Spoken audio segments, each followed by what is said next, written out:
ગુજરાત માધ્યમિક શિક્ષણ બોર્ડ દ્વારા લેવાયેલી ધોરણ 12 સાયન્સ અને સામાન્ય પ્રવાહનું પરિણામ જાહેર થયું છે, જેમાં સુરતના કૌશલ વિદ્યાભવનના વિજ્ઞાન પ્રવાહના વિદ્યાર્થીઓએ બાજી મારી હતી, જ્યાં તેઓની મુલાકાત G24 ચેનલ દ્વારા લેવાતા વિદ્યાર્થીઓ અને આચાર્ય સહિતનામાં ખુશી જોવા મળી છે। ગુજરાત માધ્યમિક શિક્ષણ બોર્ડ દ્વારા માર્ચ 2024માં લેવાયેલા ધોરણ 12 સાયન્સનું 84.33% અને સામાન્ય પ્રવાહનું 92.71% પરિણામ જાહેર થયું હતું। 2024ની પરીક્ષામાં ધોરણ 12 સાયન્સના 1,19,263 અને સામાન્ય પ્રવાહના 5,01,286 એમ કુલ 6,20,000 પરીક્ષાર્થી હતા। તે સુરતના નાના વરાછા ખાતે આવેલા કૌશલ વિદ્યાભવનના વિદ્યાર્થીઓએ બોર્ડમાં ઝળહળતી સફળતા મેળવી છે। કૌશલ વિદ્યાભવનના 12 વિજ્ઞાન પ્રવાહમાં 6 વિદ્યાર્થીઓ A1 ગ્રેડ તો 93 વિદ્યાર્થીઓ A2 ગ્રેડ મેળવ્યો હતો। તો ગુજકેટમાં પણ વિદ્યાર્થીઓએ ઝળહળતી સફળતા મેળવી હતી, જેને લઈને વિદ્યાર્થી જગત અને આચાર્યમાં ખુશી જોવા મળી છે। પરબતભાઈ નાનજીભાઈ ડાંગસિયા, ટ્રસ્ટી કૌશલ વિદ્યાભવન। કેવું રિઝલ્ટ આ વખતે આવ્યું છે 2026નું? 2026નું રિઝલ્ટ આમ ઓવરઓલ બરાબર છે, સંતોષકારક છે। ગુજરાત બોર્ડનું 84.33% છે અને આપણી શાળાની વાત કરીએ તો 99.34% રિઝલ્ટ છે।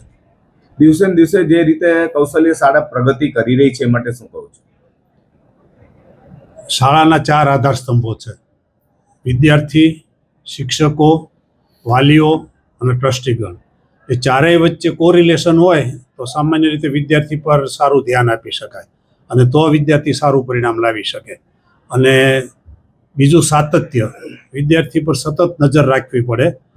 જો થોડાક પણ છૂટા મૂકી દઈએ વિદ્યાર્થીઓને તો એ કદાચ ડાયવર્ટ થઈ જાય, એટલે સમયાંતરે એનો ફોલોઅપ લેવું પડે। આ વખતે A1 ને A2 ગ્રેડમાં કેટલા વિદ્યાર્થીઓ છે?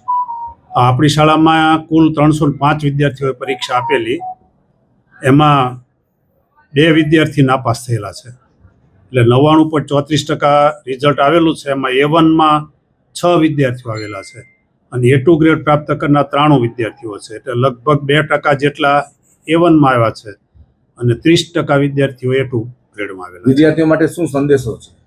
વિદ્યાર્થીઓ માટે એક જ સંદેશો કે તમે સમજી વિચારીને સાયન્સ પ્રવાહ પસંદ કરો છો, એટલે મહેનત પણ સમજી વિચારીને કરવી જોઈએ।